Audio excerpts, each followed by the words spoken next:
Sultan Agung yang khawatir air itu tidak akan cukup meminta Mbah Abdullah Fakih untuk menuangkan air Azimat yang masih tersisa di dalam bokor kencana di tempuran Kali Opak dan Kali Gajahwong untuk memudahkan siapapun yang membutuhkan air itu.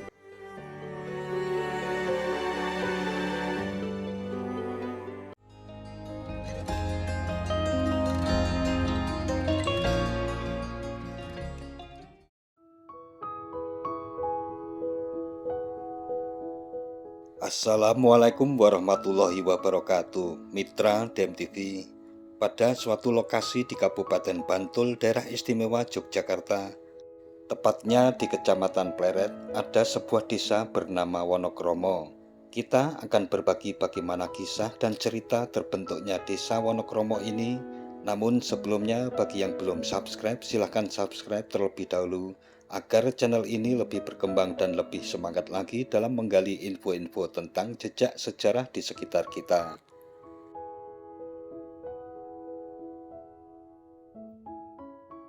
Dilansir dari liputan6.com, Wonokromo merupakan daerah pesantren tertua di Yogyakarta.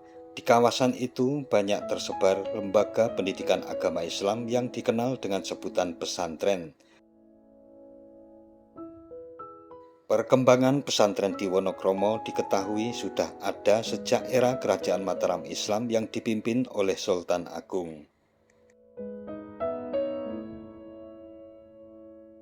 Pada waktu itu, keberadaan Wonokromo sebagai pusat studi agama Islam begitu vital. Apalagi saat itu para Raja Mataram perlu nasihat, pertimbangan, saran, dan restu dari para ulama dalam menentukan kebijakan terhadap rakyatnya.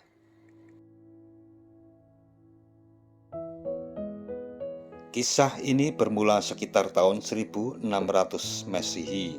Pada saat itu, Kerajaan Mataram Islam sedang dilanda sebuah pagebluk sehingga banyak warganya yang meninggal. Sultan Agung Raja Mataram saat itu kemudian melakukan tirakat untuk mendapatkan ilham dalam mengatasi wabah. Ia pun memanggil Kiai Abdullah Fakih untuk melaksanakan ritual tolak bala.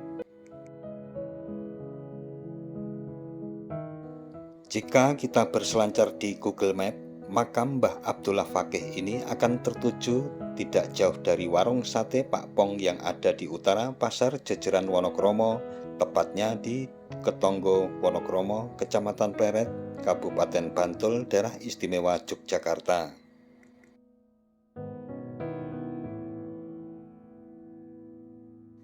Kiai Abdullah Fakih kemudian melaksanakan perintah Sultan Agung.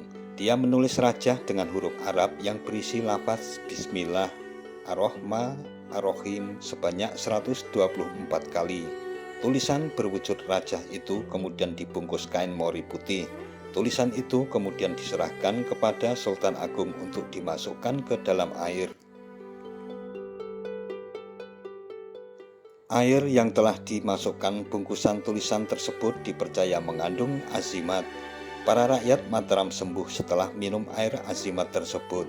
Sultan Agung yang khawatir air itu tidak akan cukup meminta Mbah Abdullah Fakih untuk menuangkan air azimat yang masih tersisa di dalam bokor kencana di tempuran Kali Opak dan Kali Gajahwong untuk memudahkan siapapun yang membutuhkan air itu.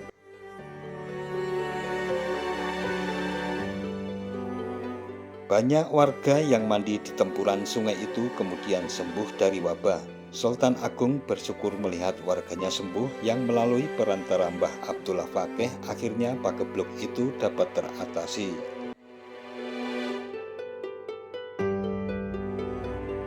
Sebelum menjadi kawasan hunian, Wonokromo merupakan sebuah hutan awar-awar.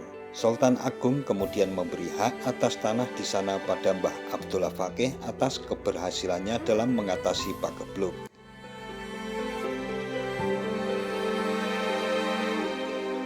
Singkat cerita, Mbah Abdullah Fakih membangun perkampungan di sana. Setelah itu dia mendirikan masjid atas restu dari Sultan. Dengan berdirinya masjid di sana, umat Islam di desa Wonokromo bisa berkumpul secara kolektif dan memudahkan pula bagi Mbah Abdullah Fakih untuk menuturkan ajaran-ajaran Islam. Masjid itu kemudian diberi nama Wa Ana Karoma yang artinya upaya sungguh-sungguh saya menjadi orang mulia. Lambat laun pengucapan Wa Ana Karoma ini oleh lidah orang Jawa menjadi Wanakrama atau Wonokromo.